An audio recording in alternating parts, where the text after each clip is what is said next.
Bismillahirrahmanirrahim. Assalamualaikum warahmatullahi wabarakatuh.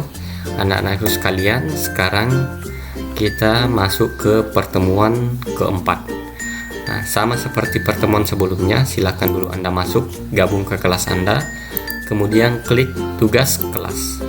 Nah, jadi langkah pertama yang Anda lakukan adalah coba lihat di topik pertemuan keempat, itu hari Kamis 23 Juli 2020. Anda silahkan isi daftar hadir terlebih dahulu ya, kemudian serahkan, kemudian ada materi ya. Di pertemuan 4 ini ada 4 link materi yang saya berikan. Yang pertama adalah PowerPoint materi, yang kedua adalah ini proposal sebagai bahan identifikasi ya, lembar kerja. Kemudian yang ketiga adalah ini adalah format lembar kerja. Nah, itu ada 3. Kemudian setelah materi ya, ada tugas ini ya, Anda buka ini tugas pertemuan keempat. Nah, nanti lembar kerja Anda silakan Anda upload di sini di tugas. Sekarang sebelum saya lebih lanjut, sekarang kita masuk dulu ke materi ya, kita lihat dulu materinya. Nah, sekarang kita ke indikator 3.12.2 ya. 3.12.1 kemarin sudah kita lakukan, sekarang kita masuk ke indikator 3.12.2. Indikator 3.12.2 adalah menemukan informasi yang terdapat dalam proposal. Nah, sekarang ini di sini saya akan perlihatkan contoh hasil identifikasi informasi penting dalam proposal yang terdapat pada buku paket halaman 143 sampai dengan 152 ya. Kalau Anda baca buku paketnya, nah ini saya sudah perintahkan ke Anda untuk membaca ini pada pertemuan-pertemuan sebelumnya ya. Ini adalah contoh proposal yang berjudul Kadar Keilmuan Tulisan Siswa SMA Negeri 3 Tasikmalaya pada mading sekolah. Nah, ini kemarin saya sudah minta Anda untuk silahkan dibaca-baca dulu. Nah, ini seperti itu. Nah, sekarang berdasarkan proposal ini, nah, kita bisa menemukan informasi-informasi apa yang ada dalam proposal penelitian ini. Nah, tentu informasi tersebut kita peroleh berdasarkan komponen-komponen yang ada dalam proposal penelitian. Nah, sekarang coba kita lihat informasinya. Nah, yang pertama, latar belakang. Nah, inilah informasi yang terdapat dalam latar belakang ya. Ini. Jadi dari beberapa paragraf ya, kalimat latar belakang, Anda simpulkan informasi apa yang ada di latar belakang itu. Anda simpulkan seperti ini. Ini contoh simpulannya ini, bahwa bahasa tulis ilmiah merupakan suatu laras dan seterusnya sampai di sini ya. Nah, ini contoh simpulan informasi dari latar belakang. Untuk lebih jelasnya nanti silahkan Anda baca sendiri ya melalui slide PowerPoint yang di-download. Saya tidak usah terlalu panjang lebar di sini supaya videonya tidak terlalu panjang. Kemudian rumusan masalah, ini contoh simpulan dari rumusan masalah ya. Ini contoh simpulan dari rumusan masalah. Kemudian tujuan, ini contoh simpulan tujuan ya dari proposal tersebut. Kemudian kontribusi penelitian. Jadi kontribusi penelitian ini sama saja dengan manfaat penelitian ya. Jadi nanti kalau Anda temukan manfaat penelitian, nah itu sama saja sebenarnya dengan ini, cuma istilahnya berbeda. Ini contoh simpulannya. Nah, kemudian definisi operasional variabel, ini contoh simpulannya, contoh simpulan informasi. Nah, kemudian tinjauan pustaka, ini kalau tinjauan pustaka di situ panjang lebar, Anda simpulkan pokok-pokoknya apa ini ya. Kemudian metode penelitian, ini simpulannya, contoh simpulannya metode penelitian.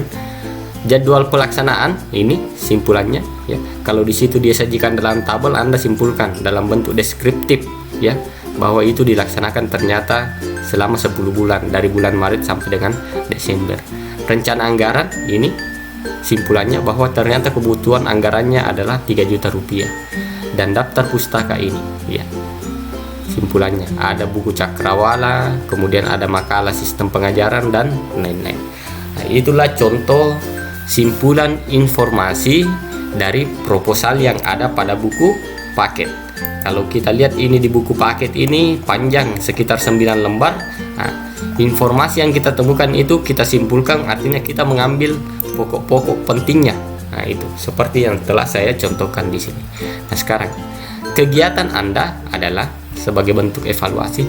Silakan Anda identifikasi informasi penting dalam proposal yang berjudul penerapan model SQ3R dalam meningkatkan keterampilan membaca cepat siswa kelas 11 SMA Negeri 5 Parepare.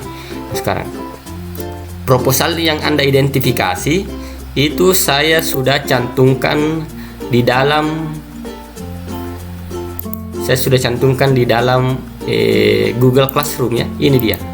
Ya, ini proposal bahan identifikasi, silahkan Anda download, kemudian Anda baca ya, Anda baca. Nah, setelah itu silakan Anda buat simpulan informasinya. Nah, sekarang simpulan informasi nanti Anda kerjakan di lembar kerja ini ya, di lembar kerja ini.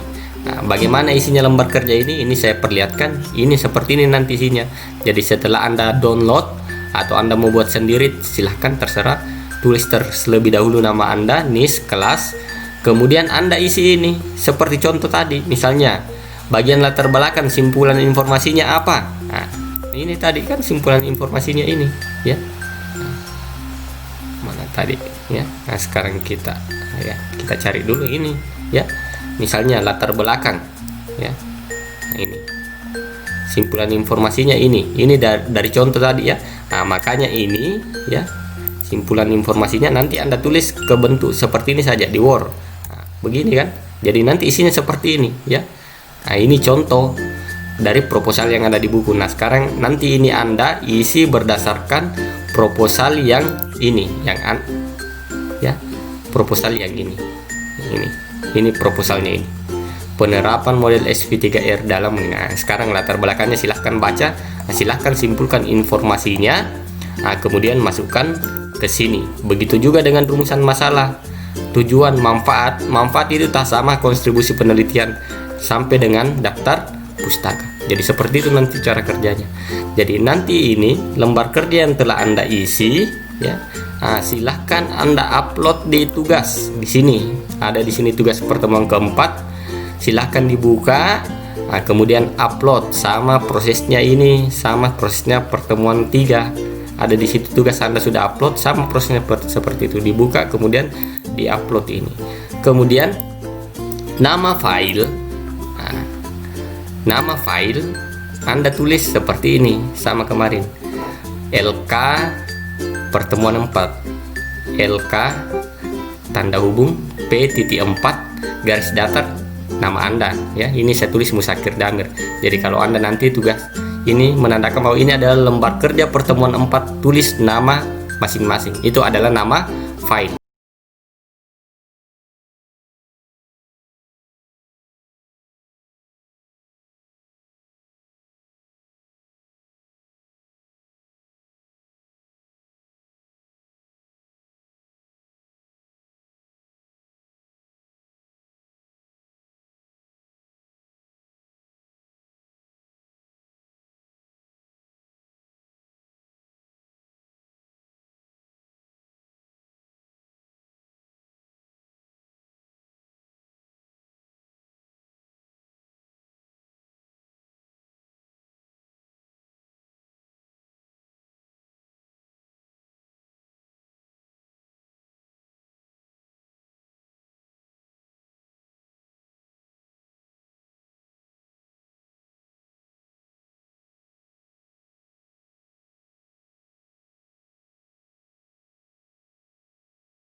Kenapa seperti itu? Supaya nanti kalau saya download tugas-tugas Anda itu bisa langsung berurut sesuai dengan urutan nama Anda.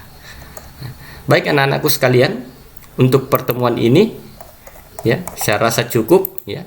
Saya rasa cukup. Saya akhiri. Wabillahi taufik wal hidayah. Assalamualaikum warahmatullahi wabarakatuh.